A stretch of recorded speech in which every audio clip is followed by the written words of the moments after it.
Bonsoir à toutes et à tous, ici Coffee Time. Aujourd'hui je vais vous parler de ma rando vélo que j'ai fait il y a presque déjà un mois parce que j'avais un peu envie de vous partager mon expérience. Je sais que je l'ai beaucoup partagé donc sur Instagram et je sais qu'il y avait plusieurs personnes qui étaient intéressées pour faire la même aventure. Et je me suis dit que j'allais vous partager un peu l'origine de cette idée, pourquoi est-ce que je l'ai fait, comment est-ce que je l'ai fait, qu'est-ce que ça m'a apporté, etc. Un truc sans prise de tête, juste du blablabla, un chit-chat make-up sans make-up parce que je ne me maquille pas, parce que j'avais envie de tourner mais à la fois j'avais pas envie de me voir de très près. Donc on va se focaliser ici sur ce que je dis et pas sur le reste. Une des autres raisons aussi pour lesquelles j'avais envie de faire une petite vidéo récap là-dessus, parce que j'ai tourné quelques plans en fait pendant cette rando et que je trouvais super jolis et je trouvais ça un peu triste en fait de pas les utiliser. Donc voilà, on va faire un petit melting pot de tout ça et on commence tout de suite hein, parce qu'il faut bien commencer. L'origine du projet, elle est assez simple en fait. L'année dernière, mon frère est rentré en vélo de Paris jusqu'à chez nos parents, donc en Finistère, pour leur laisser son vélo électrique pour que mes parents puissent ensuite l'utiliser. Et sur le trajet qui a été très compliqué, il a fait un tronçon en fait de la Vélocénie. Et la Vélocénie, c'est donc ce chemin de 450 km qui rejoint Paris au Mont-Saint-Michel et qui est ultra bien indiqué, etc.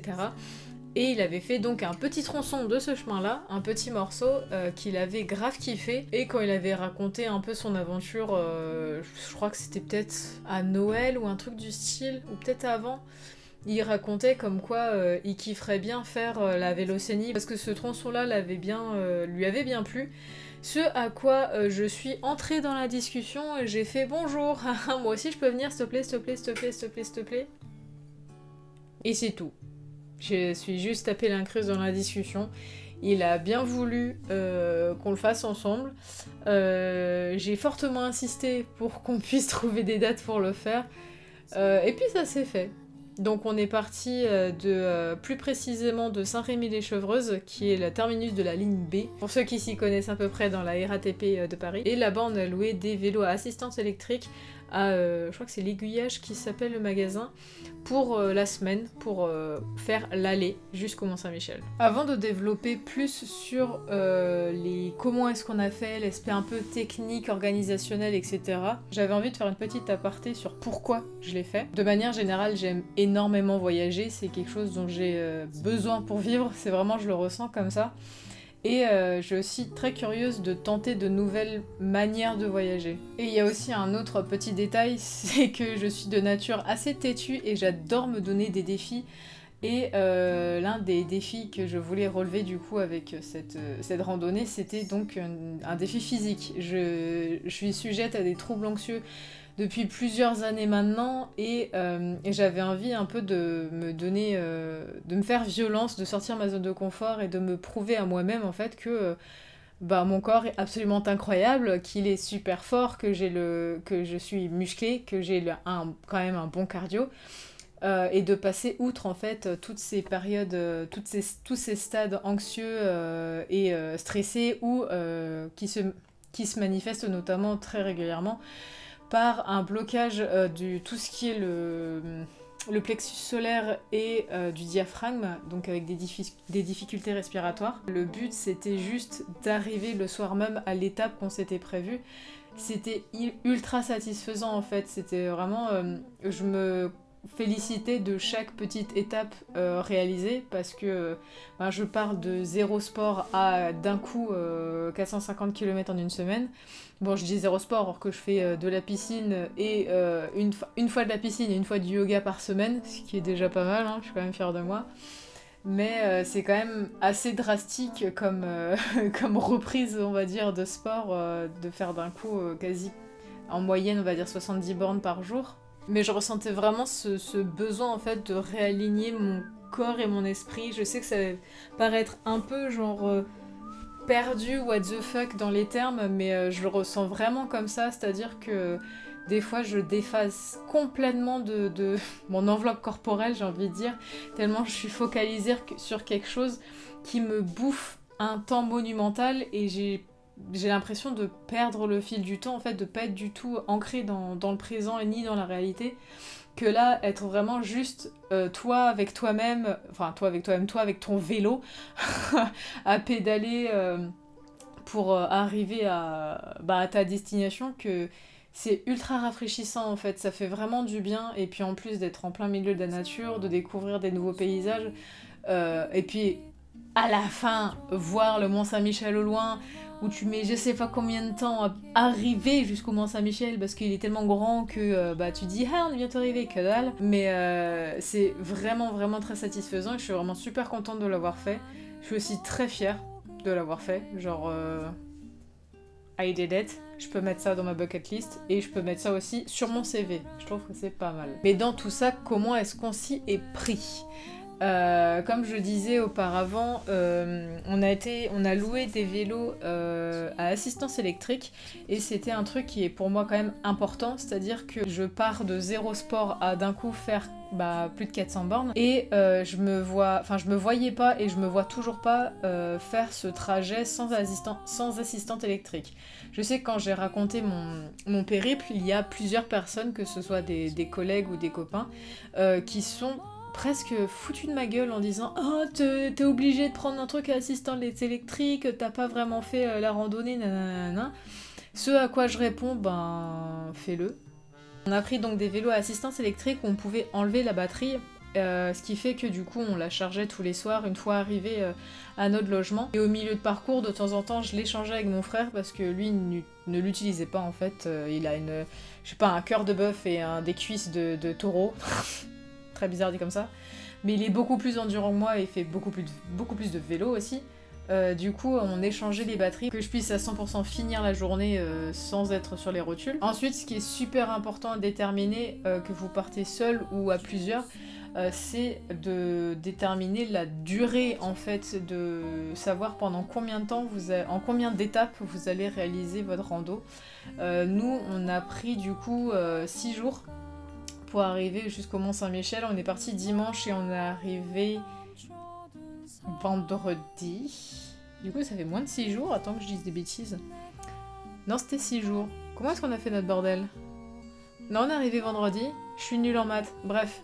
Mais c'est de déterminer combien de temps vous voulez pédaler. Si on a fait 6 jours.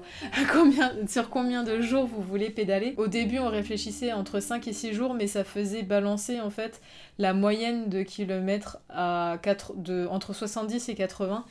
Et n'ayant plus fait de vélo depuis le lycée, et ayant perdu tout mon équilibre sur ce genre de moyen de locomotion, j'ai préféré qu'on fasse une 6 étapes, et c'est passé parfaitement bien. Pour les logements, il y a différentes manières de faire. Je sais qu'on m'a demandé si j'avais ma tente et qu'on la montait le soir pour dormir dedans, etc. Pas du tout.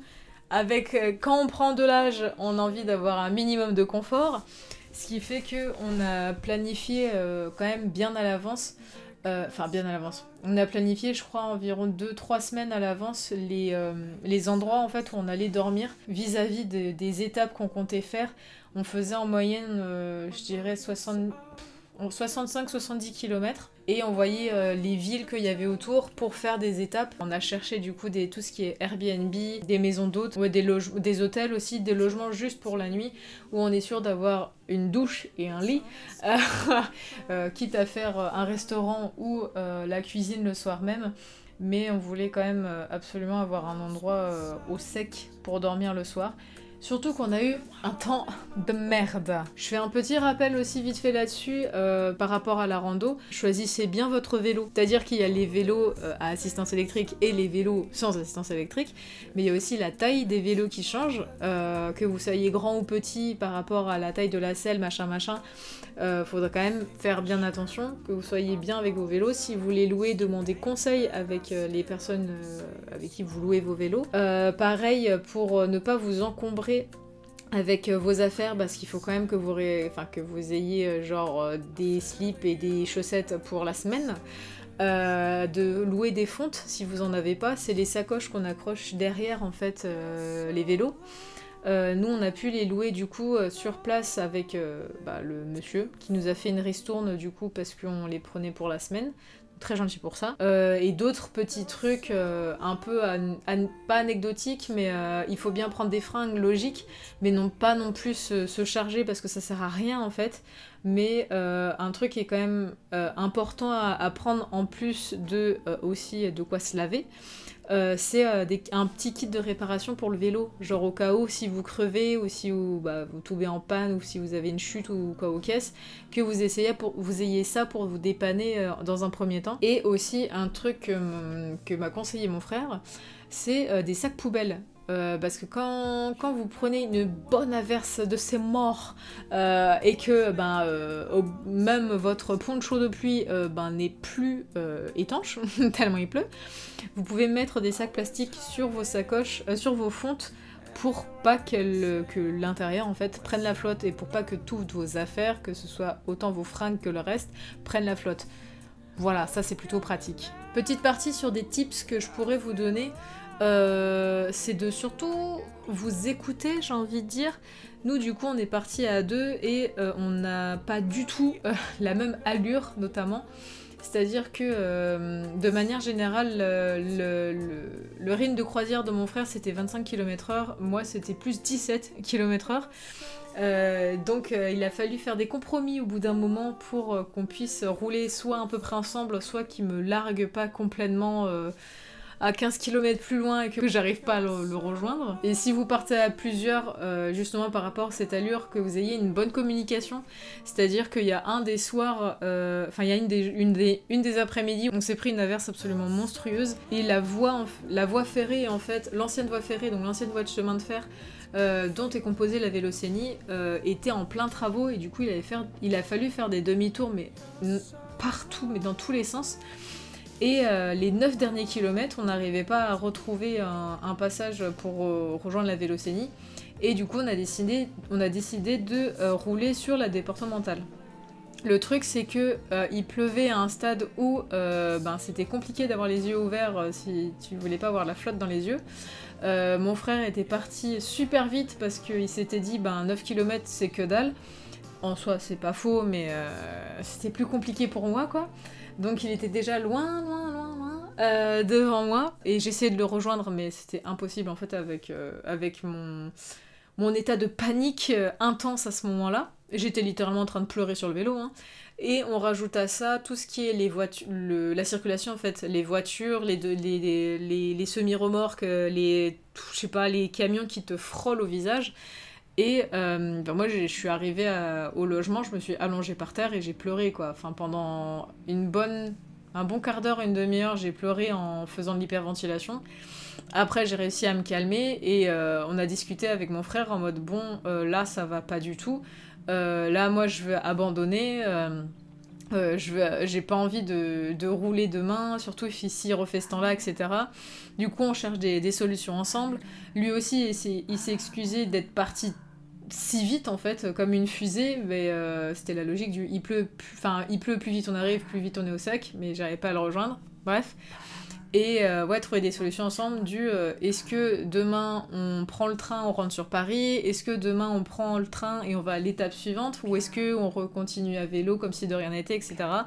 Avoir un vrai échange, une vraie communication avec les personnes dont vous faites, avec les personnes avec qui vous allez rouler, c'est ultra important, surtout si vous voulez avoir de bons souvenirs, je trouve, accessoirement. Et enfin un dernier petit détail qui me paraît quand même assez important, c'est aller à votre allure en fait. C'est-à-dire que vous n'êtes pas du tout obligé de faire la Vélocénie en entier, vous n'êtes pas obligé du tout de faire 450 km.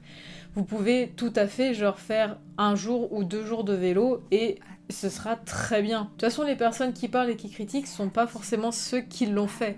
Donc si vous êtes satisfait et que vous vous sentez fier de votre rando, de votre performance vélo, d'avoir fait 2-3 jours de vélo à une moyenne ça peut être de 30 km ou j'en sais rien, 60 km ou 80 km, c'est très bien. Vraiment aller à votre allure, c'est pas une compétition. Vous faites la compétition avec vous-même surtout. C'est votre objectif, c'est juste de remplir, d'arriver au point final de la journée. C'est ce que je me disais en fait au début. Mon objectif c'était d'arriver au Mont-Saint-Michel et après je me suis dit bon ça c'est l'objectif de fin, mais on va savourer chaque jour, de ce voyage-là. Donc mon objectif aujourd'hui c'est d'arriver ce soir à cet endroit-là, je sais pas, bouffer, je sais pas, de faire à manger et de regarder les Blues Brothers à la télé. Ils étaient vraiment passés à la télé. Hein. Parce que oui, depuis tout à l'heure, je parle, mais il y a des extraits qui passent là, qui se passent à côté de moi. Enfin, tout ce que ça m'a apporté. C'était, en fait, cette pause rando vélo, c'est arrivé à un moment de ma vie, là, en tout cas un moment de cette année, qui m'a fait énormément de bien. Parce que, en plus, il y a des collègues qui pourront vous le dire, des copains et des collègues qui pourront vous le dire, mais je tournais en rond et je commençais vraiment à ruminer. Non, ça, c'est les vaches qui ruminent. Ouais, à tourner en rond, j'arrive pas à trouver d'autres expressions. J'arrivais pas à me dépêtrer, en fait, d'une lassitude, d'une perte de motivation, d'une sorte de frustration vis-à-vis de YouTube et de la création de contenu et d'autres projets que j'ai autour. Et ce qui fait que j'avais complètement arrêté. En fait, j'avais pas du tout envie de faire quoi que ce soit sur la création de contenu, même sur l'histoire, etc. Et le fait d'avoir vraiment une ouverture vers l'exercice physique, la nature, et ça fait une sorte de respiration en fait vraiment dans cette période quand même assez chargée. Et ouais, de juste réfléchir et de se concentrer à soi et sur soi en se disant je vais pousser, je vais pas pousser mon corps à bout mais presque, je vais pousser mon corps, je vais faire un effort physique intense, mais à la fin je vais visiter un des endroits que j'ai le plus envie de visiter depuis très longtemps. C'est hyper gratifiant et j'ai pas envie de dire que ça m'a remotivé, je dirais pas jusque là, mais ça m'a fait beaucoup, beaucoup de bien et ça m'a aussi fait relativiser sur plein de choses. Du coup, ouais, si à un moment vous êtes en train de tourner en rond également et que vous n'arrivez pas forcément à vous dépêtrer de vos problèmes, problème c'est un peu fort comme mot, mais il y a un truc qui vous retient quelque part et qui vous énerve, faites un gros break, faites même une détox, que ce soit d'une détox du travail, ça peut être compliqué dans certains cas, mais détox des réseaux sociaux, en tout cas c'était mon cas, et ça fait un bien fou, et genre vraiment je suis trop contente et je suis trop fière de l'avoir fait, et puis surtout je suis hyper contente de l'avoir fait avec mon frère en fait. Juste pour raconter un petit détail plus intime et personnel, mais de base, mon frère, quand j'étais petite, je le détestais du plus profond de mon âme, et il est au courant. Et je me suis fait la réflexion, il n'y a pas si longtemps que ça, que, ben punaise, genre, j'ai des bonnes relations avec ma famille. Genre, j'ai pas envie de dire je me sens bien, je m'entends bien avec mon frère. Si, je me sens bien avec mon frère. Je m'entends bien avec ma maman, avec mon papa, et genre, c'est pas des trucs qui me seraient venus à l'esprit de le dire il y a quelques années encore, quoi. Là, je suis vraiment fière de cette ouverture, ça m'a beaucoup rafraîchi, j'arrive à créer du lien, je sais pas, d'avoir fait ça avec mon frère, je me dis, j'ai des souvenirs pour plus tard, en fait. Et je pense que ça nous a rapprochés aussi, dans quelque sorte, mais ouais, non, je suis plutôt contente. Et puis les parents, ils sont contents, ils sont fiers aussi de nous, donc quand les parents sont contents, bah, moi je suis contente aussi. Dans tous les cas, j'espère que cette petite vidéo vous a plu. Si vous avez d'autres questions sur la vélocénie, sur les randos vélos, sur moi ou sur autre chose, n'hésitez pas à l'écrire en commentaire, c'est juste en dessous. Si vous avez aimé la vidéo, ben mettez un like. En fait, vous savez comment ça marche YouTube, je vais pas vous quémander des choses, débrouillez-vous, vous voulez vous abonner, abonnez-vous, faites ce que vous voulez quoi, merde. Pourquoi je deviens agressive en fin de vidéo, ça c'est fou. Je vais pas promettre des choses pour l'avenir, je sais pas qu'est-ce que ce sera les prochaines vidéos parce que moi non plus je sais pas ce que c'est. Je suis quand même très active sur Instagram, donc si vous voulez découvrir de la musique indépendante coréenne et si vous voulez voir un peu des tranches de ma vie, ben je vous invite à venir sur Instagram. Et ceci étant dit, ben, je vous laisse pour ce soir. Une bonne soirée. Merci de m'avoir écouté. Je vais sortir du cadre et je vais aller boire ma chicorée parce que elle va être froide en fait. Oui, mon corps ne supporte pas le café, donc je bois de la chicorée et c'est vachement bon. Et ça fait moins d'aigreur à l'estomac. Bref, à plus, à la prochaine. Je me doutais, il est froid.